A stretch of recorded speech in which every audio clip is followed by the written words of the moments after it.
muchas gracias por la bondad que nos has mostrado. Oro para que al ministrar tu palabra te acerques a cada uno de nuestros corazones.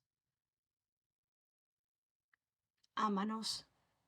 Despeja cualquier confusión, trae sanidad, trae transformación en el nombre de Cristo. Amén. Mi tema se titula El poder de la resiliencia. La resiliencia es una habilidad vital que cada uno de nosotros debe aprender y desarrollar, porque la adversidad, los contratiempos, las decepciones son una parte normal de la vida. Cada uno de nosotros los experimenta en un momento u otro, y por eso tienes que trabajar muy duro para desarrollar habilidades que fomenten la resiliencia, particularmente en nuestra cultura. Porque si no somos conscientes, siempre está atacando nuestra salud mental y nuestro estado de bienestar, por lo que realmente tenemos que aprender a evitar hacer que los contratiempos sean nuestro hogar. Jeffrey Gitomer, autor estadounidense, dijo, la resiliencia no es lo que te sucede, sino cómo reaccionas, cómo respondes y cómo te recuperas de lo que te sucede. En otras palabras, la resiliencia impulsa una vida próspera porque te permite recuperarte de los percances. Piensa en una vida próspera. Ese es tu objetivo, esa es tu meta, esa es la voluntad de Dios. Él quiere que todos prosperemos. ¿Sabes cuáles son las señales en el camino hacia una vida próspera? Porque las personas prósperas aprenden de los fracasos y ven los obstáculos como oportunidades de crecimiento. Hay 6 señales principales en el camino hacia una vida próspera y uno de ellos es el sentido de propósito. Su vida está llena de significado, sus acciones se alinean con sus valores y metas. Las relaciones saludables son muy importantes para las personas prósperas que buscan una vida floreciente y trabajan duro para tener una buena relación emocionalmente saludable con familiares y amigos. Un tercer indicador es que en sus vidas se refleja este crecimiento y desarrollo personal. Buscan oportunidades para aprender y evolucionar. La cuarta señal es que tienen una autopercepción positiva, porque quieren centrarse en tener una autoimagen positiva y una alta autoestima. Las personas prósperas le dan prioridad a su salud física y mental. Persiguen un buen equilibrio entre vida laboral y personal. La sexta señal es que demuestran resiliencia en la adversidad. Cuando pasan por dificultades, oye, saben cómo rebotar y recuperarse. Es un buen momento para sacar tu teléfono y tomar una foto de la pantalla porque si estás pasando por adversidad, necesitas conocer las señales que te llevarán a estar saludable y a prosperar. Quiero que te frotes las manos así. Ahora entremos ahora a la cena, porque viniste al servicio correcto y los que estás en línea, estás viendo el sermón correcto, porque si en tu vida estás diciendo, yo he tenido contratiempos, he tenido decepciones, fracasos, ya sea en el ámbito financiero, ya sea en los negocios, ya sea en el área relacional, ya sea en tu vida personal, incluso con respecto al pecado personal o atracos en tu carrera, cualquier contrariedad que en que hayas estado, quiero que sepas que Dios está preocupado y ansioso por ayudarte. Me encanta lo que dijo C.S. Lewis. Dios no puede darnos felicidad y paz aparte de Él, porque no existe tal cosa. Así que si estás buscando que Dios te ayude sin darte a ti mismo a Él, estás diciendo, no puedo hacer eso. Jesús usó historias para ayudar a la gente a aprender. Y una de sus historias más famosas es la palabra del hijo pródigo. Jesús tenía una audiencia mixta, tenía jóvenes viejos, tenía gente que lo amaban, personas que no tenían opinión hacia él, él tenía individuos que eran religiosos, gente irreligiosa, tenía una audiencia amplia, tenía aquellos que eran ateístas, que creían en la existencia de Dios, aquellos que eran ateos, que no creían en la existencia de Dios, todos estaban allí escuchando a Jesús y de repente él cuenta una historia sobre el hijo pródigo. Y la palabra pródigo significa extravagancia imprudente. Este hijo pródigo derrochó los bienes de su padre que tenía para él como herencia. Déjame establecer la historia y luego seguir. La historia es sobre un hijo que se aleja y descubre el peso del pecado. Y también descubre el poder de la resiliencia cuando cambia su corazón hacia sí mismo y hacia Dios. El hijo pródigo representa a alguien como tú, a alguien como yo, cuando estábamos desconectados de Dios. El padre en la historia no es Dios, sino el corazón del padre es un símbolo del corazón de Dios hacia nosotros, en que es generoso, es perdonador, es misericordioso, es restaurador, es celebratorio. Y quiero que veas que la historia es larga, así que la dividí en secciones. Es casi como ir a una obra de teatro. ¿Recuerdas cuando leías a Shakespeare, acto uno, escena uno, acto 2, escena 2? Bueno, partí la historia en tres actos alrededor de este hijo pródigo. Y en cada uno de esos movimientos en esta historia voy a insertarme en la historia. Entonces, ¿cómo va a ser esto? Yo he aprendido a través de los años como pastor que a veces las personas tienen amigos suyos que pasan por tragedias y dificultades y ellos me prestan a mí como pastor a su amigo. Recuerdo a esa señora de nuestra congregación casada con un doctor en medicina, un judío, hombre muy brillante, y él solo tenía muchas preguntas espirituales y ella dijo, pastor, usted es un intelectual, ¿puede hablar con mi esposo, quien es un intelectual, simplemente para hablar? Entonces recuerdo, me reuní con él y le dije, hablemos de hombre a hombre, simplemente hablemos de la vida y el único requisito fue, solo pido que seamos honestos el uno con el otro y allí me prestaron. Y cuando falleció ese hombre, aquí estoy en una sinagoga judía como el líder protestante proporcionando comentarios de elogio para mi amigo. Quiero prestarme como pastor al hijo pródigo. Y cada vez le voy a decir algo a ese hijo. Y tal vez tenga sentido para ti también.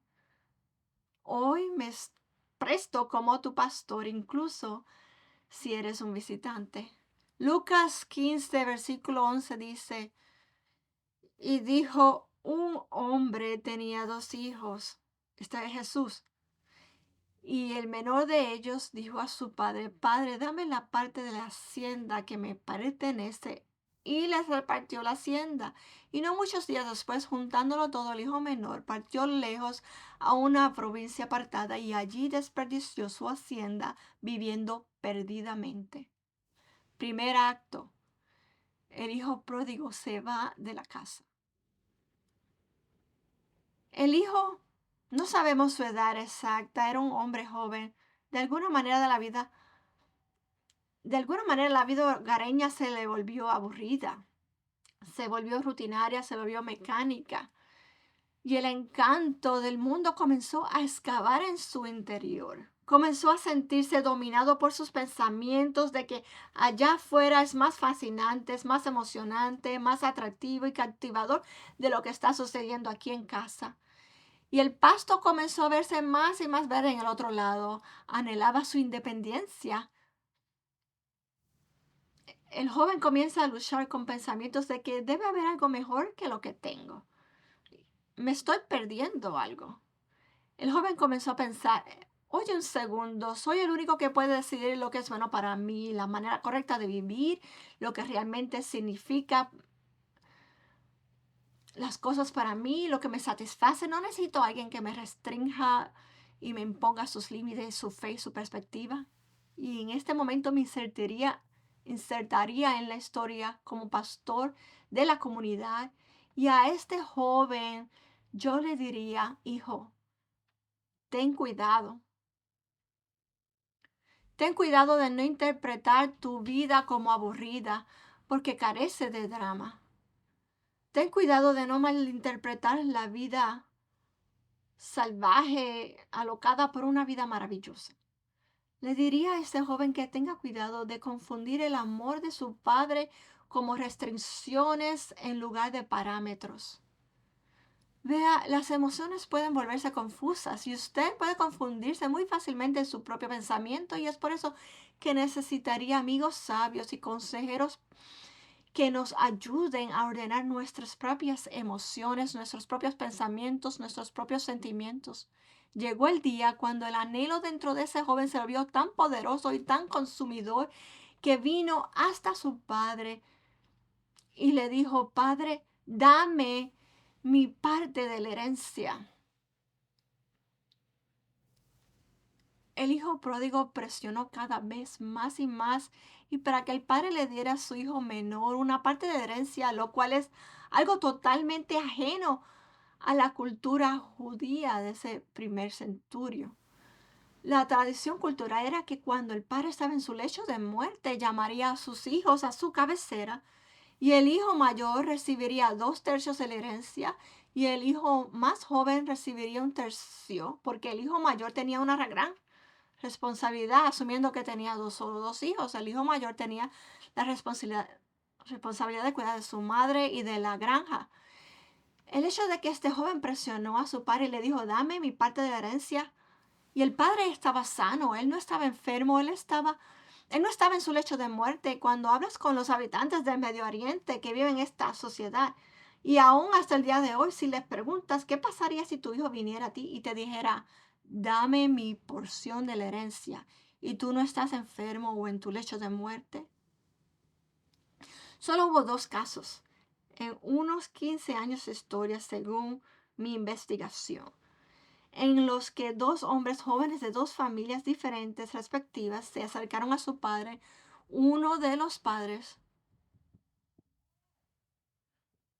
murió en 30 días y el otro padre golpeó al hijo y le echó de la granja.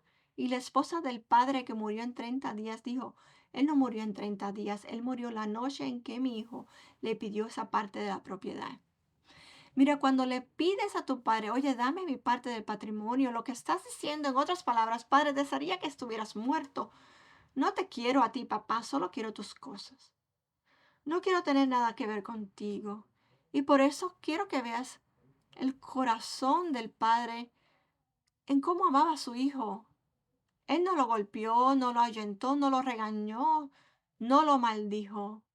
Luego le da a su hijo una parte de herencia, lo que significa que tuvo que liquidar cierta parte de la tierra para obtener efectivo, para poder dársela a su hijo. Y ahora el padre no solo hizo eso, sino que también se enfrenta a los chismes de la comunidad. Y por eso la escritura dice que el hijo pródigo va a un país lejano.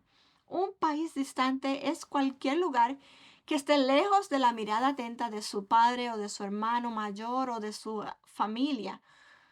Un país distante no se mide por millas o metros, se mide por la desconexión de uno con Dios. Un país distante es donde Dios es olvidado, donde Dios ya no es un factor en tus pensamientos o en tu estilo de vida, no es un factor en tus acciones. Un país distante es cuando estás desconectado de tu fe. Un país distante es donde puedes hacer lo que quieras. Y las escrituras dicen que este joven fue a un país lejano y luego gastó su dinero viviendo alocadamente. Si lees el resto de la parábola en versículo 30, te da un detalle más gráfico. Él vivió con prostitutas y se pasó de fiesta todo el día y toda la noche, porque vivir alocadamente significa entretenimiento constante. Lucas 15:14 dice: y cuando todo lo hubo malgastado, vino una grande hambre en aquella provincia y comenzóle a faltar. Y fue y se llegó a uno de los ciudadanos de aquella tierra, el cual lo envió a su hacienda para que apacentase los puercos, y deseaba henchir su vientre de las algarrobas que comían los puercos, mas nadie se las daba. Segundo acto, el hijo pródigo está sufriendo. Vea, el pecado es engañoso.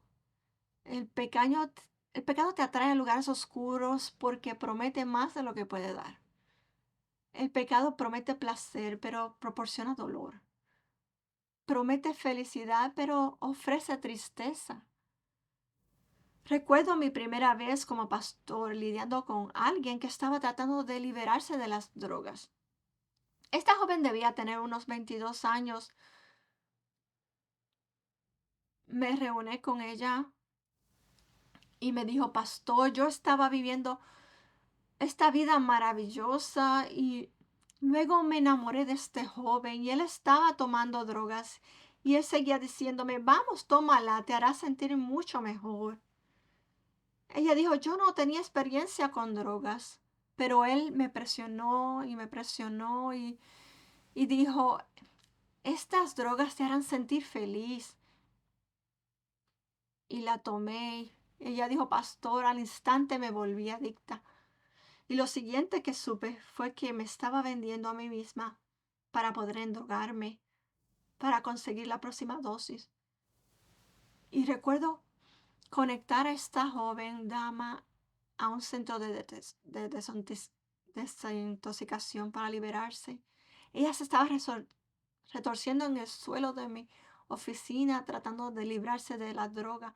Mira, el pecado es engañoso. Promete felicidad, pero entrega tristeza. Y aquí está la ironía. Puedes imaginarte a Jesús ahora hablando a esta gran audiencia judía. Pudieron haber algunos gentiles en el grupo que estaban esparcidos por todas partes. Y él está hablando, contando una historia y dice que este hijo pródigo es extravagante en su comportamiento y derrochador con los bienes de su padre. Ahora las cosas se pusieron tan mal que él durante la hambruna no pudo encontrar trabajo. Todos sus supuestos amigos lo habían abandonado y lo único que pudo hacer es trabajar en una granja de cerdos. Un joven judío alimentando a los cerdos, no solo alimentándolos, pero limpiando el corral de las heces y de su orina. Odio ser tan gráfico, pero los corrales de cerdo no son agradables, no huelen muy bien. A los cerdos les encanta el barro, se revuelcan en él. ¿Algunas veces has visto a los cerdos cuando juegan en el barro? No es un espectáculo bonito y aquí hay un joven judío que creció entendiendo que Dios dijo, sabes, si caminas conmigo, no comas cerdo. Y cuando lo hagas, si comes eso o si lo haces, no solo comerlo, sino que si interactúas alimentándolos, entonces tú estás impuro conmigo ceremonialmente. Y aquí está este joven judío y está impuro constantemente. Ahora está lleno de vergüenza. Ahora ha visto cuán bajo ha caído. Y las escrituras dicen que él anhelaba alimentarse con las vainas que los cerdos comían. Las vainas venían del algarrobo y eran muy amargas. Se llamaba comida de pobre. No tenían nutrientes y él estaba anhelando eso y significaba que estaba deseando la comida de cerdo. ¿Te imaginas lo mal que se puso? Y así que había perdido la cabeza en esencia porque piensen de dónde él venía y ahora dónde está. El gran predicador inglés Charles Spurgeon dijo, el hijo pródigo se volvió loco porque el pecado es locura del peor tipo. Había estado demente, había cambiado amargo por dulce y dulce por amargo, oscuridad por luz y luz por oscuridad. Él se había lastimado a sí mismo. Si yo estuviera allí como su pastor, me habría acercado a él y le habría dicho, hijo, vete a casa, vete a casa. No estás destinado para vivir así. Esto es una locura. No necesitas vivir así. Vete a casa. Mira, el pecado es bastante complicado. El pecado te llevará más lejos de lo que quieres ir. Una persona anónima dijo, el pecado te mantendrá por más tiempo de lo que querrás quedarte y te costará más de lo que querrás pagar. El pecado te arruina la mente. Lucas 15:17 dice, y volviendo en sí dijo, ¿cuántos jornaleros en casa de mi padre tienen abundancia de pan y yo aquí perezco de hambre? Me levantaré e iré a mi padre y le diré, Padre, he pecado contra el cielo y contra ti. Ya no soy digno de ser llamado tu hijo. Hazme como a uno de tus jornaleros. Y levantándose vino a su padre. Paremos aquí. Sus ojos se abrieron a su locura. Sin siquiera un consejo pastoral, sin ninguna guía externa, ningún terapeuta ni amigo cercano. El poder de la resiliencia es tan agudo que él decide regresar a casa. Aquí se demuestra el poder de la resiliencia.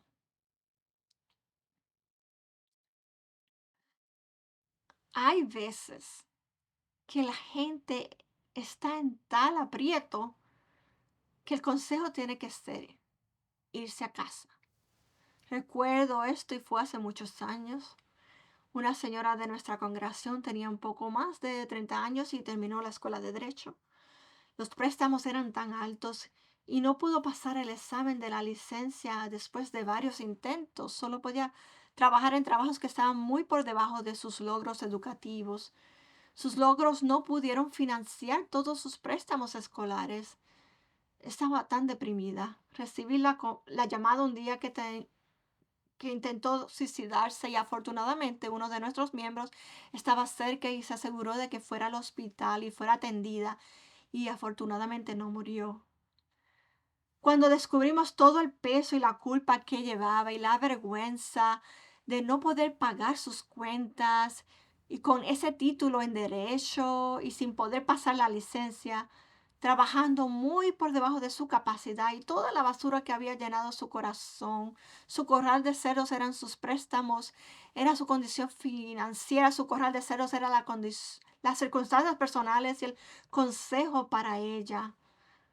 Tanto como hubiera podido entristecerla, le pregunté, en dónde vive tu familia de origen?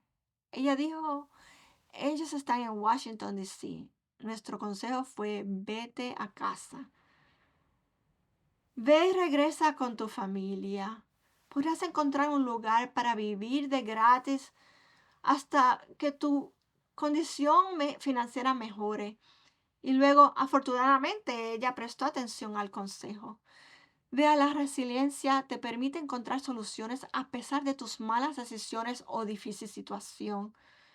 El poder de la resiliencia despierta dentro de ti la realidad que tu pecado o incluso tu condición se pueden arreglar, se puede corregir. Dios estaba obrando en el corazón de este joven mientras estaba allí al lado de los cerdos y anhelaba comerse esa comida que estaban ellos comiendo. Dios estaba trabajando cincelando y socavando esta sensación de vergüenza.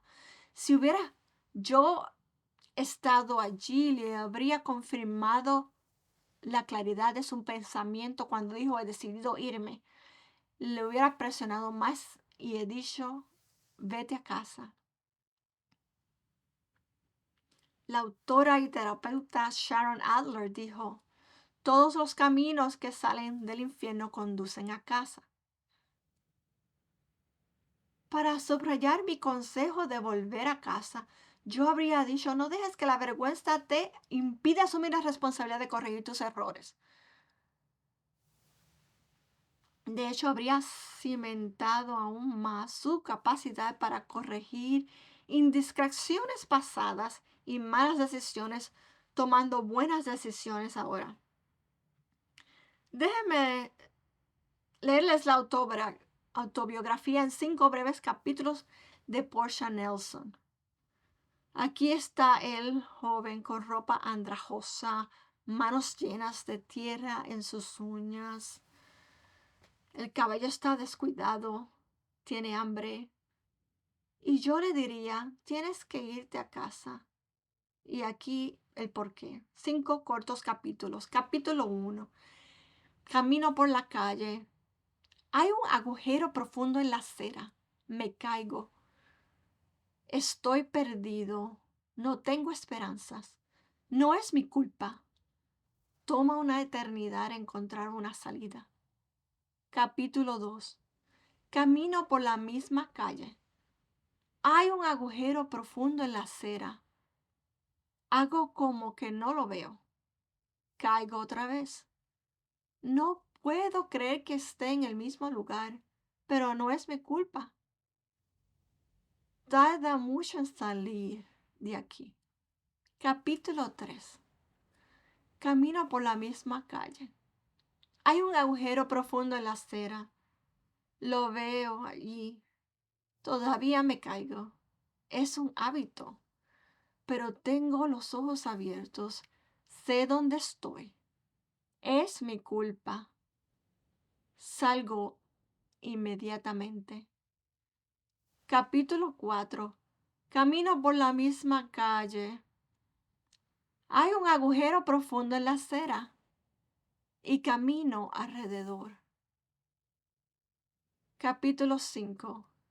Camino por otra calle. Y creo que aquí es donde debemos estar. Necesitamos aprender a caminar por otra calle. Necesitamos poder decir, tomé una decisión que fue incorrecta, mis elecciones fueron pobres, estoy en este corral de cerdos, sea cual sea el tipo de corral de cerdos. Hay unos que se ven muy bonitos, pero siguen siendo un corral de cerdos. Y un consejero le daría a ese joven lo mismo que yo le daría a ti. Confirmando la decisión de irte a tu casa, camina por otra calle y al volver a casa estás ejerciendo cuidado personal. Está bien, lo arruinaste. Todos lo arruinamos en un momento u otro. Pero no tienes que seguir cayéndote por el mismo agujero. Ahora bien, la realidad es que algunas personas no pueden volver a casa porque su hogar, su familia de origen es peor que la posilga. Y ahí es cuando les diré lo que Christian Morgenstern, un autor y poeta alemán, dijo una vez: el hogar no es donde vives, pero donde te entienden. Y yo te diría que vuelvas a casa, a la casa del Señor. Aquí te entendemos porque todos nosotros somos pecadores salvados por la gracia. Todos nosotros estamos rotos, defectuosos, complicados, en mal estado, pero Jesús nos salvó. Todos nosotros somos individuos que hemos tomado malas decisiones. Hemos ido por el camino equivocado una y otra vez y hemos caído en el hoyo. Pero gracias a Dios que su amor nos sacó de ese hoyo. Él envió a su Hijo y nos rescató de nuestro agujero, de nuestro corral de cerdo. Ese es el Dios al que servimos. Por eso que estamos enamorados de Él y por eso ahora hemos aprendido a caminar por otro camino. Lucas 15:20 dice: entonces se levantó y fue a su padre.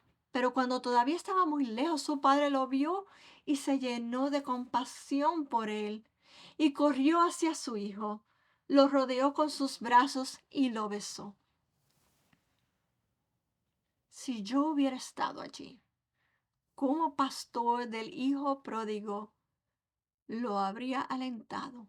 Hijo, sé agradecido. Acto 3. El pródigo está agradecido. De a ser agradecido abarca un sentido más profundo de aprecio por los aspectos amplios de la vida. Estar agradecido va más allá de agradecer a alguien, reconocer un favor en particular. Gratitud o agradecimiento implica reconocer la belleza de la vida, incluso cuando estamos rodeados de circunstancias difíciles. Déjeme leerte lo que hizo el padre al ver a su hijo. Versículo 21. Al padre abrazarle, le dice, y el hijo le dijo: Padre, he pecado contra el cielo y contra ti, y ya no soy digno de ser llamado tu hijo. Mas el padre dijo a sus siervos: sacar el principal vestido y vestirle, y poner un anillo en su mano y zapatos en sus pies, y traer el becerro grueso y matarlo, y comamos y hagamos fiesta, porque este mi hijo muerto era y ha revivido, habíase perdido y es hallado. Y comenzaron a regocijarse. El poder de la resiliencia dio al joven el coraje necesario para enfrentar a su padre y a toda la comunidad. Cuando estaba en la pocilga, empezó a ensayar en su mente: cuando llegue allí le voy a decir a mi padre: Padre, he pecado contra el cielo, contra ti, ya no soy digno de ser llamado tu hijo. En otras palabras, el hijo se estaba apropiando de su pecado. Nadie más tenía la culpa. El niño se est- estaba por hacerse hombre, y me doy cuenta: oye, fui tonto, fue un loco. Él realmente se arrepintió, y arrepentirse significa dar la vuelta. Iba hacia el norte, me di cuenta de la dirección que era equivocada, me di la vuelta y comencé a ir a Dios. Y así aquí encontramos que el arrepentimiento alimenta la resiliencia, te ayuda a recuperarte de tus fallas. El arrepentimiento te ayuda a dar la vuelta a los fracasos, a las decepciones, te ayuda a reparar tu alma. Y cuando el hijo pródigo se arrepintió de su pecado, las garras de la locura se rompieron y él tomó posesión y responsabilidad moral hacia Dios. He pecado contra el cielo y contra ti, papá. Y la compasión del padre por su hijo fue tan real. Mira, quiero que entiendas algo de la cultura, porque es tan poderoso. No se consideraba un buen movimiento para un hombre adinerado el correr. Ari- Aristóteles incluso dijo que los grandes hombres nunca corren en público. Cuando el padre corrió, no era solo por emoción, porque su hijo había regresado, fue por el hecho de que existe esta cultura dentro de la tradición judía de que si un hijo judío perdía su herencia entre los gentiles y luego regresaba a casa, la comunidad establecería lo que se conoce como un casaza. Los cortaban, tomarían una vasija de arcilla y de barro y la rompían y decían: casaza, estás aislado de nuestra comunidad. Pero el padre corrió levantando el dobladillo de su prenda. Corrió para asegurarse de llegar allí frente a la comunidad y lanzó sus brazos alrededor de su hijo, y él comenzó a besarlo, y el hijo comenzó un discurso, porque recuerda que él tenía un discurso: Padre, he pecado contra el cielo, pequé contra ti, ya yo no soy digno de ser tu hijo, hazme como uno de tus sirvientes. El hijo fue capaz de declarar parte de ese arrepentimiento, pero el padre lo cortó y tiró sus brazos alrededor de él, y ahí está él ahora, y padre grita: rápido, rápido, traerle una túnica y cubrirlo. Una túnica representa la justicia. Estás perdonado.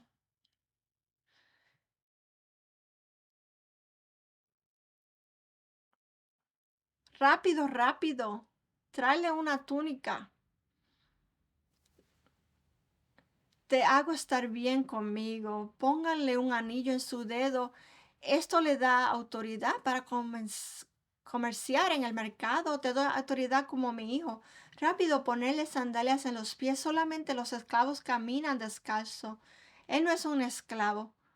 Quiero que veas, el Padre mostró su corazón. Y eso es lo que Dios está dispuesto a hacer. Quiero que veas cuando este hijo se arrepintió. Necesito ganas para volver a casa, y quiero que veas que el arrepentimiento es tan terapéutico. Christos, Cristósmo, el gran padre de la iglesia, dice: el arrepentimiento es una medicina, sana el alma pecadora. El arrepentimiento es purgante, que te limpia. Es como tener el estómago revuelto y necesitas ser limpiado de cualquier cosa que esté causando la irritación de tus órganos. Quiero que veas cuando te arrepientas, como lo hizo ese chico. Su comunidad se llenó de justicia propia, con disposición para cortarlo, pero él se arrepintió y el Padre le recibió. Quiero que veas la belleza del arrepentimiento. El arrepentimiento nos mantiene en orden con Dios. Cuando nos arrepentimos del pecado, estamos purgados de cualquier contaminación, estamos purificados de vergüenza. Quiero que vea que nuestro Dios usa a las personas que ejercitan el coraje de arrepentirse cuando han cometido un error, y Dios los restaura.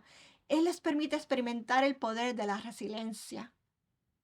Quiero que veas al padre besar al niño en la mejilla. Los esclavos besarían a su amo en la mano o en los pies. El padre dice: no, no. Tú eres igual a mí, lo abraza, lo besa y dice, en esencia, quiero que entiendas el poder de la resiliencia. Jesús nos enseñó esta gran historia para mostrar que Dios puede ayudarnos a trabajar a cualquier dificultad, no importa lo que hayas hecho, lo que hayas pasado, lo profundo en que estés en el agujero, no importa cuántas veces te hayas caído en el agujero o el nivel de retroceso, ya sea en el trabajo, relación, carrera, cualquier aspiración educativa o tu pecado personal, elecciones morales que fueron tan horribles, cual sea fuera el problema, quiero que sepas que servimos a un Dios que nos ama tanto, que nos quiere restaurar. Casi puedo ver a ese joven cuando regresa a la propiedad del Padre, esta gran propiedad con sirvientes y todo tipo de tus sutilezas. Ahora puedo ver a ese joven que tal vez cuando se fue pensó que su patrimonio era muy pequeño y restrictivo, pero cuando regresó a casa, habiendo ya sido cambiado, ahora ve que parece grande y redentor. Quiero que veas eso. El joven ahora se dirigió a la comunidad que estaba allí porque el padre dijo, mata el ternero gordo. El ternero que se mata en las fiestas festivas para que todo el pueblo pueda comer. Y el padre dio la orden para matar el ternero más gordo. Mi hijo estaba perdido, ha sido hallado. Celebremos, comamos, bebamos. Ese joven pudo haber mirado alrededor de su comunidad las caras de tal vez algunos de los hombres que trabajaron en la granja y ahora arrepentido, habiendo sido recibido por su padre y recibido en su casa, ese joven pudo ahora mirarlos a los ojos y a la cara y decir, estoy de regreso en mi posición correcta con Dios, estoy de vuelta. Ese hijo pudo haber mirado los ojos de su padre y susurrado en su oído, Padre, he vuelto a la relación correcta contigo. He vuelto, papá, he vuelto. Estoy de regreso. Dios me ha limpiado, Dios me ha perdonado, Dios me ha restaurado. Quiero que sepas que servimos a un Dios que ama escribir la historia de nuevos comienzos en tu vida y de mi vida. Y entonces tal vez haya alguien aquí hoy a quien nuestro Dios quiere lavar, liberar,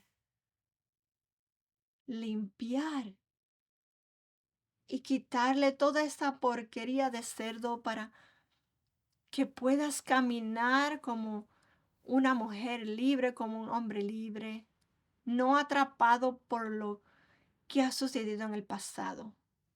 Y quiero darte hoy la oportunidad de experimentar el poder de la resiliencia en tu vida mientras le pides a nuestro Dios que te perdone y te limpie.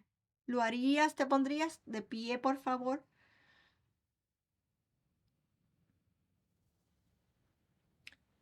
Va a tomar coraje. Y te invito, si has estado luchando en tu mente y dices, pastor, no sabes qué cosas han sí, ha sucedido.